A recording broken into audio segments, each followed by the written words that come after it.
News 42 Kannada. ಈ ಸುದಿನ ನಿನ್ನ ಜನ್ಮದಿನ ಸಂತೋಷದ ಶುಭ ಸುದಿನ. ಮಾಗಡಿ ವಿಧಾನಸಭಾ ಕ್ಷೇತ್ರದ ನಿಕಟಪೂರ್ವ ಶಾಸಕ ಹಾಗೂ ರಾಮನಗರ ಜೆಡಿಎಸ್ ಪಕ್ಷದ ಜಿಲ್ಲಾಧ್ಯಕ್ಷ ಎ ಮಂಜುನಾಥ್ ಇಂದು 51ನೇ ವಸಂತಕ್ಕೆ ಕಾಲಿಟ್ಟರು.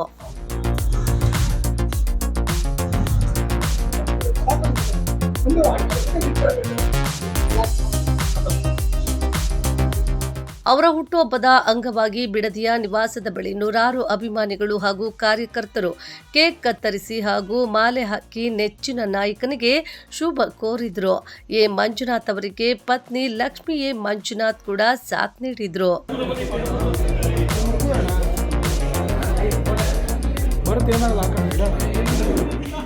ಇದಕ್ಕೂ ಮೊದಲು ಕುಟುಂಬ ಸಮೇತರಾಗಿ ತಿರುಪತಿಗೆ ತೆರಳಿ ಬೆಳ್ಳಂಬೆಳಿಗ್ಗೆ ಮನೆಯ ದೇವರು ತಿರುಪತಿ ತಿಮ್ಮಪ್ಪನ ದರ್ಶನ ಪಡೆದರು.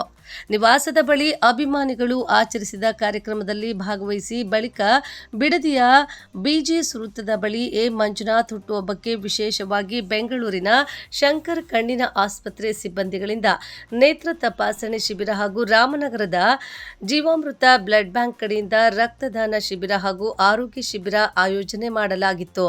ಶಿಬಿರದಲ್ಲಿ ನೂರಾರು ಮಂದಿ ಪಾಲ್ಗೊಂಡಿದ್ರು. ಎ ಮಂಜುನಾಥ್ ವೇದಿಕೆ ಕಾರ್ಯಕ್ರಮದಲ್ಲಿ ಆಗಮಿಸುತ್ತಿದ್ದಂತೆ ಅವರ ಅಭಿಮಾನಿಗಳು ಪಟಾಕಿ ಸಿಡಿಸಿ ಸಂಭ್ರಮಿಸಿದ್ದಲ್ಲದೆ ಎ ಮಂಜುನಾಥ್ ಅವರಿಗೆ ಹೂವಿನ ಮಳೆ ಸುರಿಸಿ ಆತ್ಮೀಯವಾಗಿ ಬರಮಾಡಿಕೊಂಡ್ರು.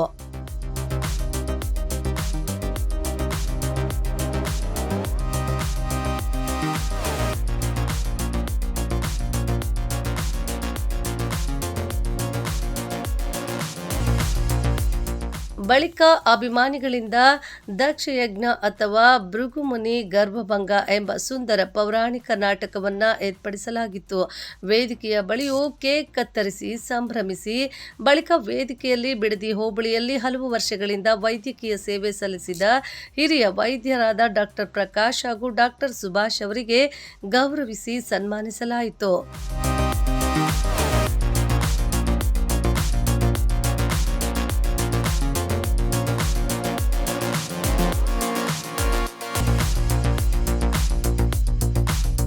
ದಕ್ಷಯಜ್ಞ ಅಥವಾ ಭೃಗುಮುನಿ ಗರ್ಭಭಂಗ ಎಂಬ ಸುಂದರ ಪೌರಾಣಿಕ ನಾಟಕ ನೋಡುಗರ ಗಮನ ಸೆಳೆದಿತ್ತು. ಹುಟ್ಟುಹಬ್ಬದ ಅಂಗವಾಗಿ ವೇದಿಕೆಯ ಕಾರ್ಯಕ್ರಮದಲ್ಲಿ ಎ ಮಂಜುನಾಥ್ ಖುಷಿ ಹಂಚಿಕೊಂಡಿದ್ದು ಹೀಗೆ. ನಾನು 51 ವಸಂತವನ್ನು ಕಳೆದು 52ನೇ ವಸಂತ ಕಾಲಿಡ್ತಾ ಇದ್ದೀನಿ. ಇಡೀ ಕ್ಷೇತ್ರಾದ್ಯಂತ ಜಿಲ್ಲಾದ್ಯಂತ ನನ್ನ ಅಭಿಮಾನಿಗಳು, ನಮ್ಮ ಪಕ್ಷದ ಕಾರ್ಯಕರ್ತರು, ನನ್ನೆಲ್ಲ ಹಿತೈಷಿಗಳು, ಬೇರೆ ಪಕ್ಷದ ಸ್ನೇಹಿತರು ಎಲ್ಲರೂ ಕೂಡ ನನಗೆ ಆಶೀರ್ವದಿಸಿದ್ದಾರೆ. ನಿನ್ನೆಯಿಂದಲೂ ಕೂಡ ಫೋನ್ನಲ್ಲಿ, ಮೆಸೇಜ್ಗಳಲ್ಲಿ, ವಾಟ್ಸಪ್ಗಳಲ್ಲಿ ವೈಯಕ್ತಿಕವಾಗಿ ನನಗೆ ಆಶೀರ್ವಾದವನ್ನು ಮಾಡಿದ್ದಾರೆ. ನಾನು ಬೆಳಗ್ಗೆ ನನ್ನ ಮನೆ ದೇವರು ಲಕ್ಷ್ಮೀ ವೆಂಕಟೇಶ್ವರ ಸ್ವಾಮಿಯ ದರ್ಶನವನ್ನು ಪಡೆದು ಇವತ್ತೇನು ಬಿಡದಿಯ ನನ್ನ ಹಿತೈಷಿಗಳು, ಸ್ನೇಹಿತರು, ಹಲವಾರು ನನ್ನ ಪಕ್ಷದ ಮುಖಂಡರುಗಳೆಲ್ಲ ಹೆಲ್ತ್ ಕ್ಯಾಂಪ್ ಮಾಡಿದ್ದಾರೆ, ಐ ಕ್ಯಾಂಪ್ ಮಾಡಿದ್ದಾರೆ, ಬ್ಲಡ್ ಡೊನೇಷನ್ ಮಾಡ್ತಾ ಇದ್ದಾರೆ. ಹಾಗೆಯೇ ಉದ್ಯೋಗ ಮೇಳ ಕೂಡ ಮಾಡ್ತಾ ಇದ್ದಾರೆ. ಮನರಂಜನೆಗೋಸ್ಕರ ಒಂದು ದಕ್ಷಯಜ್ಞ ಎಂಬುವಂಥ ನಾಟಕವನ್ನು ಕೂಡ ಪ್ರದರ್ಶನ ಮಾಡ್ತಿದ್ದಾರೆ. ಇದೆಲ್ಲ ನನ್ನ ಅಭಿಮಾನಿಗಳು ನನ್ನ ಮೇಲೆ ಪ್ರೀತಿಯಿಂದ ಮಾಡ್ತಾ ಇರ್ತಕ್ಕಂಥದ್ದು. ನಾನು ಅವರೆಲ್ಲರಿಗೂ ಆಭಾರಿಯಾಗಿದ್ದೇನೆ. ಯಾವತ್ತಿಗೂ ಕೂಡ ನಾನು ಈ ಜಿಲ್ಲೆಯಲ್ಲಿ ಇದ್ದು ಈ ಜಿಲ್ಲೆಯ ಜನರ ಕಷ್ಟ ಸುಖವನ್ನು ಕೇಳುವಂಥ, ಈ ಜಿಲ್ಲೆಯ ಅಭಿವೃದ್ಧಿಯನ್ನು ಮಾಡುವಂಥ, ಈ ಜಿಲ್ಲೆಗೆ ಆಗಬೇಕಾದಂಥ ಕೆಲಸಗಳನ್ನು ನಿರ್ವಹಿಸುವಂಥ ಶಕ್ತಿ ಆ ಪರಮಾತ್ಮ ಕೊಡಲಿ ಅಂತೇಳಿ ಆ ಪರಮಾತ್ಮನಲ್ಲಿ ಬೇಡ್ತೀನಿ. ಈ ಸುದಿನ ನಿನ್ನ ಜನ್ಮದಿನ ಸಂತೋಷದ ಶುಭ ಸುದಿನ.